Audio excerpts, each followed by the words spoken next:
Anyway, if you don't know who Dave/Boyinaband is, he's the rapping Fire Emblem protagonist that you've seen across YouTube, and also, fun fact, he dated a 16-year-old when he was 22. Boyinaband is allegedly a sex offender. I was never taught what laws there are. I was never taught what laws there are.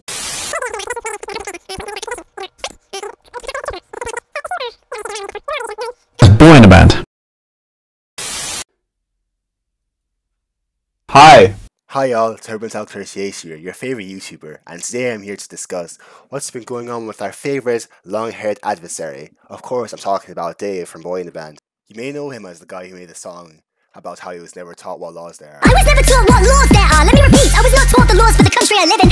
Now that didn't really age very well now, did it? Of course, there have been some recent allegations against him that have come out about him, and I'm here today to discuss them and add my own 2 cents to the whole thing, because you know, a black man's 2 cents is like a 4 cent, or you know, something like that. Anyways, let's jump into the video. 2 to the 1, from 1 to the 3. I like good pussy and Now, the alleged victims of Dave from Boyinaband have posted on Reddit with their side of the story. We have yet to hear from Dave from Boyinaband. They also go on to say that he's enabling abuse, and he's a liar, manipulator, emotional manipulator, financial manipulator, and a sexual abuser. Dear friend. Committing multiple war crimes? Yes, sir. Denying people basic human rights? You name it, he's probably done it.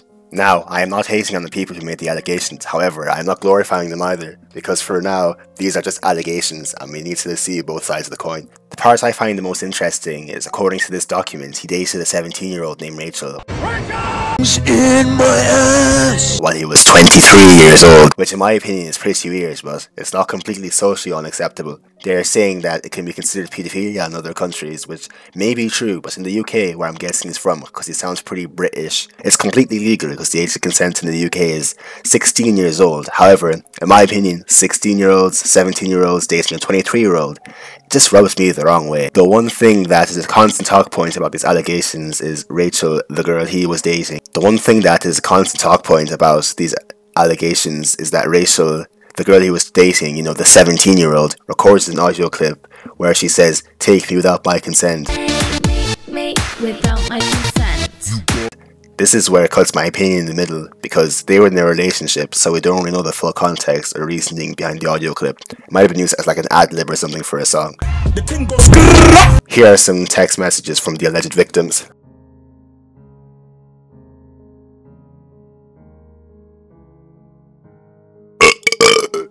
Now, the allegations that have everyone all riled up is the ones where he says that he has a fetish for younger girls.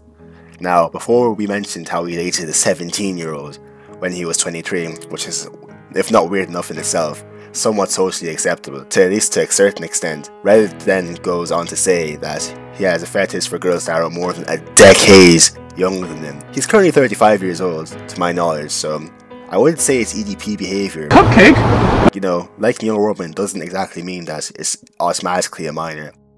I don't care what you say. She is not 500 years old. She has the body of a fucking 6-year-old. But also at the same time though, they did say or more, so it's still unclear to us if he dated any minors.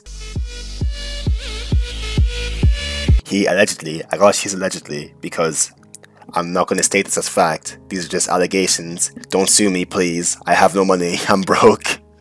He allegedly uses his mental health in order to control people, using his depression as an escape route in order to avoid confrontation, and to also justify him treating his girlfriends and people around him like garbage.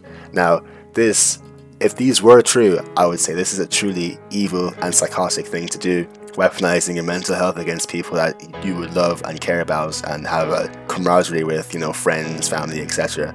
Now, he also mixed up his mental meds with whiskey and weed. Maybe if Jack Scalfani was his father, he might have maybe eaten him, or at least thrown him to the fucking ground. That was where he learned how to smoke pot. I threw him down to the ground. He also treats his girlfriends and his friends like they're replaceable, lying about them to make himself look good to whoever he's talking to in order to get what he wants. He started beef with one of his bandmates, saying that they ignored his self-harm in order to gain sympathy from his fans, while simultaneously sending his fan base over to attack his former bandmates.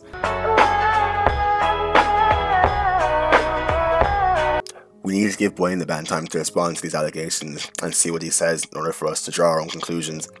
about the situation, because we've only heard one side of the story. We don't really have the full context of what actually happened. This nigga better not pull a mini lad and wait a decade before addressing his allegations, because not only will it get stale, but our world has been flipped to where instead of it being innocent until proven guilty, it's now guilty until proven innocent. I've said my piece. I'll see y'all niggas later. Goodbye, nigga.